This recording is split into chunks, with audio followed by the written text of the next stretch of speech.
नमस्कार। राजऋषि भर्तृहरि मत्स्य विश्वविद्यालय अलवर के पाठ्यक्रम के अनुसार आज हम अध्ययन करेंगे बीए पार्ट फर्स्ट इकोनॉमिक्स। पिछले व्याख्यान के अंतर्गत मैंने आपको एग्जाम के पैटर्न के बारे में बताया था कि एग्जाम में कौन कौन से पेपर हैं हमारे फर्स्ट ईयर इकोनॉमिक्स में। फर्स्ट पेपर कौन सा है, सेकंड कौन सा है और कितने कितने नंबर का, कैसे उसको डिवाइडेशन होता है, क्वेश्चंस का, सेक्शंस का, तमाम तरह की बातों के बारे में बताया था। इसी संदर्भ में आज हम अध्ययन करेंगे जो प्रैक्टिकल होता है। मैंने कहा था ना कि पहला पेपर होता है आर्थिक अवधारणा विधियाँ 75 नंबर का, दूसरा पेपर होता है भारतीय अर्थव्यवस्था 75 नंबर का। इन दोनों के पैटर्न के बारे में तो डिटेल से मैंने आपको पिछले व्याख्यानों में बता दिया है। और इसके बाद मैंने कहा 50 नंबर का जो होता है प्रैक्टिकल, 50 नंबर का हमारे यहाँ होता है प्रैक्टिकल वर्क होता है, इसका 50 अंक मिल जाते हैं। यानी कि इन 50 नंबरों में से यानी कि 30 नंबर, 50 नंबर होता है, इसमें 30 जो अंक होंगे, 30 नंबर का एग्जाम होगा। 30 नंबर जो होते हैं उसका एग्जाम होता है, जो जब प्रैक्टिकल की डेट डिसाइड होती है उस वक्त महाविद्यालय में आपको उपस्थित होकर एग्जाम देना पड़ता है। यूनिवर्सिटी उसकी तारीख तय करती है, कॉलेज उसको डिसाइड करता है। उसमें 30 नंबर का आपका एग्जाम होता है। उसी संदर्भ में 10 नंबर की नाम की आपकी बनती है फाइल। 30 नंबर का एग्जाम होता है और 10 नंबर की बनती है फाइल। और यानी कि 10 नंबर होता है आपको वाइवा। ठीक है, इस तरह से कुल होगी 50 नंबर हो गए, 30 + 10 + 10। अब यानी कि एग्जाम में क्या पूछेंगे, ठीक है, और वाइवा में क्या पूछेंगे और फाइल में क्या बनाना है, ये इसी के संदर्भ में हम बात करेंगे। कुल मिलाकर जो प्रैक्टिकल जो हमारा होगा, इस प्रैक्टिकल की हम फाइल कैसे तैयार करें, कैसे हम याद करें उस मैटर्स को, और कैसे एग्जाम में हमसे सवाल पूछे जाएंगे जो प्रैक्टिकल के सवाल होंगे, और कैसे वाइवा में हमसे क्या पूछा जाएगा। ये कुल जो मामला है कि पूरे 50 नंबर का है। ये फर्स्ट ईयर में होता है, सेकेंड ईयर में होता है और थर्ड ईयर में होता है। मैं तीनों के विभिन्न व्याख्यानों के माध्यम से तीनों की जो सिलेबस है, पाठ्यक्रम, उसके बारे में बताऊंगा। तो मैंने कहा 30 नंबर का एग्जाम होता है। उस एग्जाम का सिलेबस है, आप RRBMU की साइट पर जाओगे, आपको किसी भी सब्जेक्ट का सिलेबस चाहिए तो RRBMU सिलेबस डालोगे, उसमें सारा आपका आ जाएगा। UG का चाहिए, PG का चाहिए, किस सब्जेक्ट का चाहिए, कौन सी क्लास का चाहिए, आप सारा सिलेबस निकाल लीजिए और उस सिलेबस के अकॉर्डिंग, चाहे किस सब्जेक्ट के होते हैं आप, उस सिलेबस के अकॉर्डिंग आप अपनी पढ़ाई स्टार्ट कीजिए। उसमें पैटर्न भी दिया हुआ है, देखिए उसमें बुक्स के नाम भी दिए हुए थे, तमाम तरह की चीज़ें उसमें दिए हुए हैं। तो मैंने कहा कि फर्स्ट ईयर का जो प्रैक्टिकल वर्क होता है, अर्थात हम फाइल कैसे तैयार करें।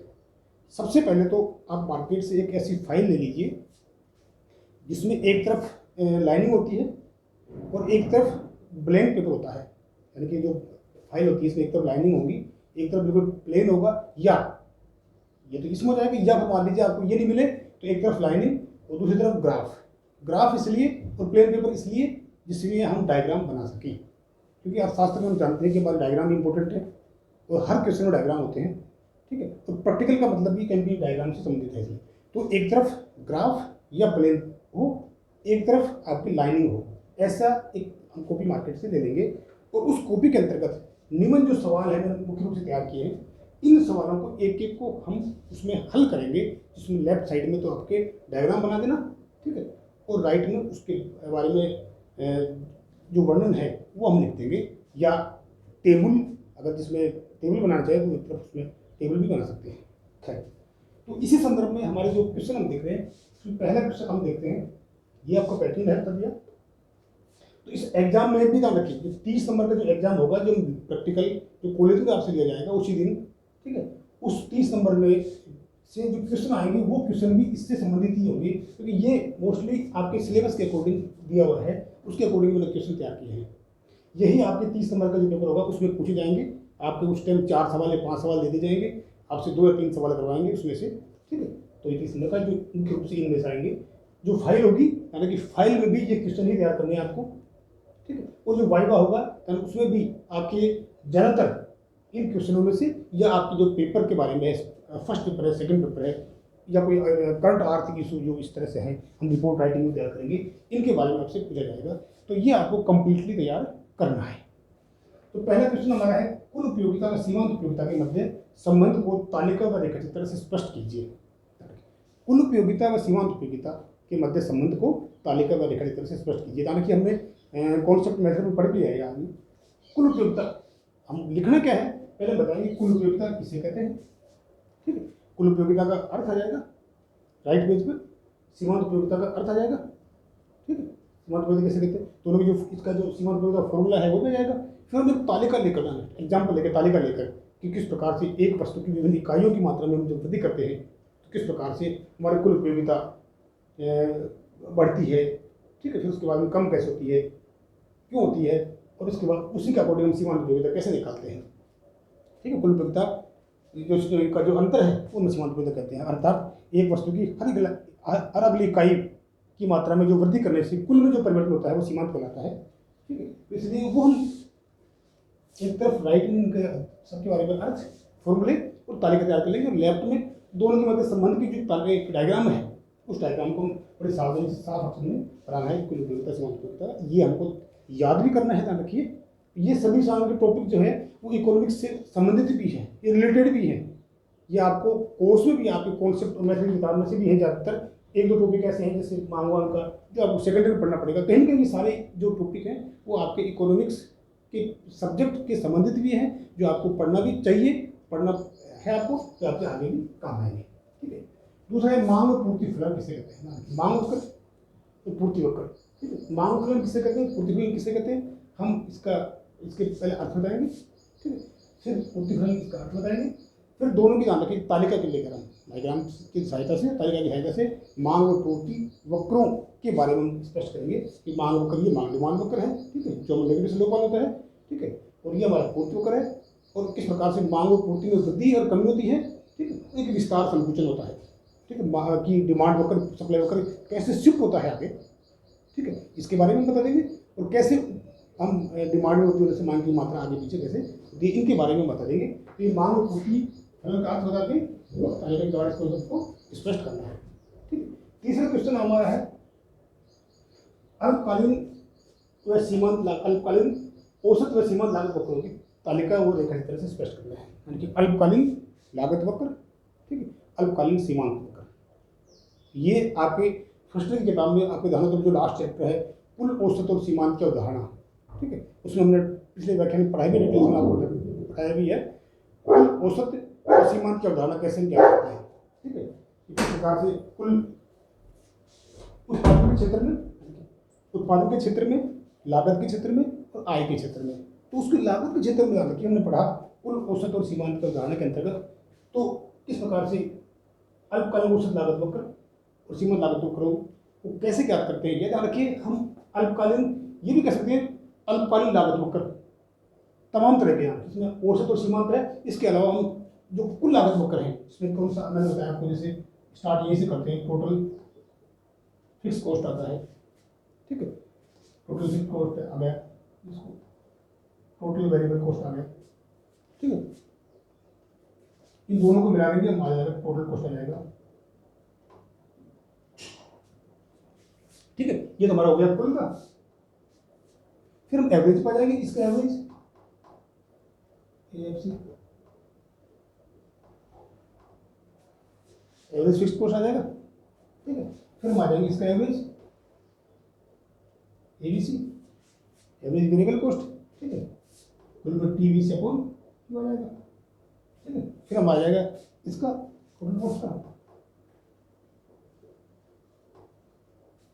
ठीक है, फिर हम आ जाएंगे सीमांत लागत पर।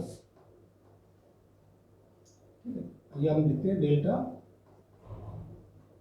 डेल्टा टी से अपॉन डेल्टा क्यू। और ध्यान रखिए, हम जानते हैं जो हमारा टीसी है ये टीएफसी प्लस टीवीसी से मिलकर बनता है।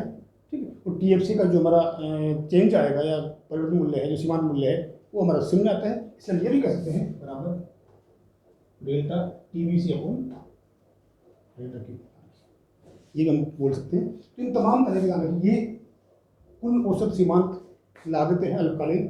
ठीक है, इसमें हमने अल्पकालीन औसत लागत सीमांत लागत ही पूछा है, यानी औसत और सीमांत तथा इनके मध्य संबंध पूछा है। तो आप ये भी तैयार कर सकते हैं, पूरा डिटेल से याद कर सकते हैं, जो हमारे कोर्स में भी दिया हुआ है कुल औसत सीमांत की लागत को जाना। मैंने पिछले व्याख्यान में आपको डिटेल से बताया भी उस चीज़ को। तो उन सभी जो ये हमारे डायग्राम्स हैं इनके, ठीक है, एक तरफ इनका सबका डायग्राम बना लेंगे, ठीक है, और दूसरी तरफ राइट में इन सबका अर्थ, ठीक है, इनका इक्वेशन और एग्जाम्पल मान के डाल के इनकी वैल्यू मानकर, जो मैंने आपको बताया पिछले व्याख्यान में, हम कोर्स में भी है, इनकी सभी की वैल्यू मानकर हम आसानी से इसको याद कर सकते हैं और इसका हम प्रैक्टिकल वर्क कर सकते हैं, ठीक है। नेक्स्ट राष्ट्रीय आय के उदाहरण है, कुछ उदाहरण चलते हैं। नेशनल की कॉन्सेप्ट जो राष्ट्रीय आय की मैंने आप अपने कोर्स में भी है, पहले जो पेपर है उसमें नेशनल इनकम, हालांकि नेशनल इनकम बहुत इंपॉर्टेंट चीज़ है, राष्ट्रीय अर्थशास्त्र की सबसे इंपॉर्टेंट चीज़ में आता है नेशनल इनकम का, ठीक। और ये मैक्रो इकोनॉमिक्स का कॉन्सेप्ट है। मैंने बताया कि फर्स्ट ईयर में आपके पेपर कॉन्सेप्ट का है, आर्थिक अवधारणाएं विधियाँ, जिसमें माइक्रो मैक्रो दोनों मिक्स है, कॉन्सेप्ट है इसमें आपके। जब आप सेकेंड ईयर में पढ़ोगे तो वहाँ आपके आएगा व्यष्टि अर्थशास्त्र यानी कि माइक्रो इकोनॉमिक्स आएगा। जब आप थर्ड ईयर में जाओगे तो पढ़ोगे आपको मैक्रो इकोनॉमिक्स यानी समष्टि अर्थशास्त्र। तो वहाँ हम समष्टि अर्थशास्त्र के अंतर्गत राष्ट्रीय आय को फिर हम डिटेल से पढ़ेंगे यहाँ की। इसलिए नेशनल इनकम का जो टॉपिक है जो काफ़ी इंपॉर्टेंट है, तो हम अब इसको अभी से अर्न करेंगे। ठीक है, मेरे व्याख्यान में आप देखना, मैंने बहुत अच्छी तरीके से बिल्कुल सरल लैंग्वेज में सरल तरीके से आपको राष्ट्रीय आय का अर्थ और राष्ट्रीय आय की जो विभिन्न अवधारणाएं हैं, कॉन्सेप्ट्स हैं, ठीक है, इसमें हम स्टार्ट करते हैं। हमारे जीएनपी है, एनएनपी है, ठीक है, जीडीपी है, एनडीपी है, एनआई है, ठीक है, पर्सनल इनकम है, प्राइवेट इनकम है, डीपीआई है, पर्सनल पर कैपिटा इनकम है, इन सभी के बारे में तो मैंने आपके व्याख्यान में आपको स्टार्टिंग से बता रखा है कि किस प्रकार से जीएनपी मार्केट प्राइस हम कैसे याद करते हैं और उस जीएनपी मार्केट प्राइस हम पर कैपिटा इनकम पर कैसे पहुँचते हैं, ठीक है। इन तमाम जो फॉर्मूलेज हैं उन फॉर्मूले को हम याद करेंगे और उनको यहाँ लिखेंगे और साथ साथ एक एग्जाम्पल मान कर, वैल्यूज मान कर कि हम किस प्रकार से लगान है, मजदूरी है, ब्याज है, जो उसमें तीन चीज़ें हैं, किस प्रकार से एक्सपोर्ट इंपोर्ट सभी की एक संख्यात्मक आंकड़ों के रूप में मानकर, एग्जाम्पल मानकर हम उसको आसानी से याद रखेंगे। तो इससे हमारा जाना कि प्रैक्टिकल वर्क जो हमारे हुआ ये बहुत अच्छा तैयार हो जाएगा। इसके अलावा हम मैक्रो इकोनॉमिक्स में जो पढ़ेंगे, जो थर्ड ईयर में आप पढ़ोगे, इस बार भी ध्यान रखिए, मैंने बताया कि बहुत इंपॉर्टेंट है ध्यान रखिए। राष्ट्रीय आय का निश्चित रूप से पूरा एक सवाल 15 नंबर का आपके राष्ट्रीय आय का जो पेपर आपका फर्स्ट है उसमें भी आएगा, ठीक है।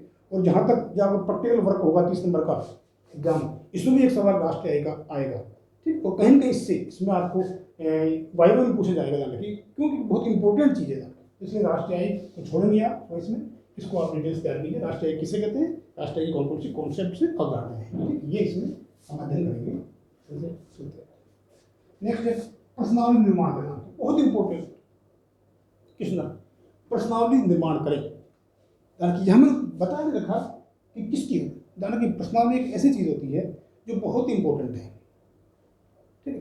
उस प्रश्नावली के अंतर्गत हम जिस केस से संबंधित स्टडी करते हैं, ठीक है, या जिस विषय के बारे में हम जानना चाहते हैं, उस विषय से संबंधित किस प्रकार से हम 20 प्रश्न तैयार करें कि उन 20 प्रश्नों में जिसकी हम स्टडी तैयार करेंगे उसकी तमाम चीज़ें आ जाएंगी, ठीक है। यानी कि ये हर जगह काम आते हैं, इसलिए आपको तुरंत, जैसे मैं आपसे मैं कहूँ कि कॉलेज के जो स्टूडेंट्स हैं उनका आप सर्वे कीजिए किस संदर्भ में, कि फॉर एग्जांपल मोबाइल के संदर्भ में, ठीक है। फिर अपने दिमाग में क्या आएगा, तुरंत ये मोबाइल बोलते ही कितने बच्चों के पास मोबाइल है, कितनों के पास मोबाइल नहीं है, कितनों के पास एंड्रॉयड है, कितनों के पास अपना एंड्रॉयड है, ठीक है, कितनों के पास किस कंपनी का है, कितनों के पास किस कंपनी का है। तो तमाम तरह की चीज़ें उससे संबंधित आ जाएंगी। मैं आपसे कहूँ एग्रीकल्चर सेक्टर जो है, कृषि क्षेत्र जो है, उसकी स्टडी कीजिए, या मैं आपसे कहूँ कि किसी गांव में जाकर, ठीक है, उस गांव में जाकर आप उस गांव के रहन सहन का स्तर जो है उनका, या उनकी जो आर्थिक स्थिति है उसके बारे में अध्ययन कीजिए। तो आपके दिमाग में फिट बैठ जाना चाहिए कि हम उस गाँव में जाएंगे, क्या क्या चीज़ पढ़ेंगे कि परिवार में कितने मेंबर्स हैं, कितने साक्षर हैं, कितने निरक्षर हैं, ये चीज़ तो बेसिक चीज़ आ गई। इसके बाद में कितनों के पक्के मकान हैं, ठीक है, कितनों के कच्चे मकान हैं, कितने के पास 4 व्हीलर व्हीकल है, कितने के पास 2 व्हीलर है, कितनों के पास साइकिल है, कितनों के पास कलर टीवी है, ठीक है, कितनों के पास घर में एसी वगैरह है, कूलर वगैरह, किन किन चीज़ों का सुविधाओं का उपभोग कर रहे हो, कितनों के पास कितनी कितनी ज़मीन है, पानी की क्या स्थिति है, यानी तमाम तरह की। अब जो ही मैं आपसे बोलूँगी एक गांव की आर्थिक स्टडी कीजिए तो आपके दिमाग में ये बात फिट बैठ जानी चाहिए कि हमको इन चीज़ों को तैयार करना है। ताकि ये इकोनॉमिक्स में नहीं, ये सभी जगह बहुत ही इंपॉर्टेंट है, ठीक है। तो ये आपको बनाना आना चाहिए, समझना आना चाहिए किस प्रकार से नुकसान क्या करें, इसके बारे में आप लिख सकते हैं। इसके बाद लास्ट में है किसी आर्थिक विषय पर रिपोर्ट लिखिए, यानी कि कोई गवर्नमेंट पॉलिसी हो या वेलफेयर स्कीम हो, ठीक है, कोई भी करंट इशू हो जो इंडियन इकोनॉमी से संबंधित हो, करंट इशू, ठीक है, तो इन पे आप एक रिपोर्ट लिखिए, ठीक है, शॉर्ट में कहूँ एक निबंध टाइप में लिखिए आप, ठीक है ना। ये बहुत इंपॉर्टेंट चीज, ये जो हमारा ये रिपोर्ट में लिखना है, ठीक है, ये पर्सनालिटी जो है, हालांकि ये दोनों एक ऐसी चीज हैं जो हमको एक नई चीज सिखाती हैं, ठीक है। इसमें हम किस प्रकार से बातों को एक्सप्रेस कर सकते हैं, किस तरह से हम बता सकते हैं, किस तरह से हम लिख सकते हैं, ये तमाम तरह की जो बातें हैं ये हमको यहाँ बहुत ही सहायक होती है। इसके साथ साथ यहाँ तो आपके आएंगे दादा जी, इसमें तो यहाँ तो आपको करना है, इसके अलावा किसी कंपटीशन एग्जाम आप दोगे, ठीक है, कहीं आपको इंटरव्यू होगा, ठीक है, कहीं आपको बोलना पड़ जाए किसी इशू पर, ध्यान रखिए, ठीक है। तो जो पर्सनालिटी है ये तो जनरल चीज़ ध्यान रखिए, ये जनरल है, और ये किसी इशू पे हमको बोलना पड़ जाए या हमको आना चाहिए, ध्यान रखिए। मैंने कहा कि जो पेपर्स आते हैं आपके पास, उस पेपर्स में एक आर्थिक निबंध आता है, ठीक है, वो अब लाइए, वो पढ़िए आप, वो लिखिए, ठीक है, कम से कम एक महीने में 2-3 ऐसे आर्थिक निबंध जो करंट के हो, ठीक है, या जिनमें बार बार पेपर में आया जा रहा हो, रिजर्व बैंक की पॉलिसी है, विदेशी व्यापार है, किसी गरीबी के बारे में जो नया लिखकर आपको रखिए, एजुकेशन के बारे में भी आपको आप उतार सकते हैं, इसलिए भी अच्छी, पॉपुलेशन के बारे में, पॉवर्टी, ठीक, गरीबी, किसी को दो विशेष की स्थितियों के बारे में उतार सकते हैं, रोजगार के बारे में, विदेशी व्यापार के बारे में, और जो करंट इशू है जो इंडियन इकोनॉमी से संबंधित हैं उनके बारे में भी आप निबंध रिपोर्ट तैयार कर सकते हैं, ध्यान रखिए। और ये रिपोर्ट तो आपको, मैंने कहा कि यहाँ तो प्रैक्टिकल वर्क के लिए आपको तैयार करनी है, बाकी इन जनरल भी ये इशूज जो हैं ये बहुत ही इंपॉर्टेंट है, आपके नॉलेज के लिए भी इंपॉर्टेंट है, ठीक है। आप किसी कंपटीशन के सेक्टर में जाओगे तो वहाँ भी ये इशूज आपके काम में जाएंगे। मैंने पिछले कई व्याख्यान में आपको बताया भी है, यानी कि इकोनॉमिक्स एक ऐसा सब्जेक्ट है, इस इकोनॉमिक्स के अंतर्गत आपको मैथमेटिक्स भी आती है, न्यूमेरिकल भी आते हैं, डायग्राम भी आती है, इसमें तालिका भी आती है। अर्थात कहने का मतलब ये है कि यहाँ हम एक चीज़ को कई तरीके से समझते हैं, यहाँ हम एक चीज़ को कई तरीके से समझते हैं, तो इससे हमारा दिमाग जो है, देखिए वो दिमाग हम विभिन्न दिशाओं में काम करता है। तो आप कोई भी कंपटीशन एग्जाम दोगे, जब किसी भी तरह की जहाँ विभिन्न तरह के सवाल पूछे जाते हैं, तो उसमें ये बहुत ही उपयोगी है। इसके साथ ही साथ हमारा जो पेपर आता है, इससे सेकंड पेपर है इंडियन इकोनॉमी, पूरा जीके बेस्ड है वो, तो भारतीय अर्थव्यवस्था, ठीक है। तो ये तमाम तरह की चीज़ें जो पढ़ेंगे, ये हम इस प्रैक्टिकल वर्क के साथ साथ हम कंपटीशन के लिए भी बात, इकोनॉमिक्स जो सब्जेक्ट है ये बहुत ही यूजफुल सब्जेक्ट है, बहुत इंपॉर्टेंट सब्जेक्ट है, और जाना कि बहुत ही सरल सब्जेक्ट है। सरल मैं इसलिए कहूँगा कि यहाँ पर हम एक चीज़ को कई तरीके से डिफाइन करते हैं,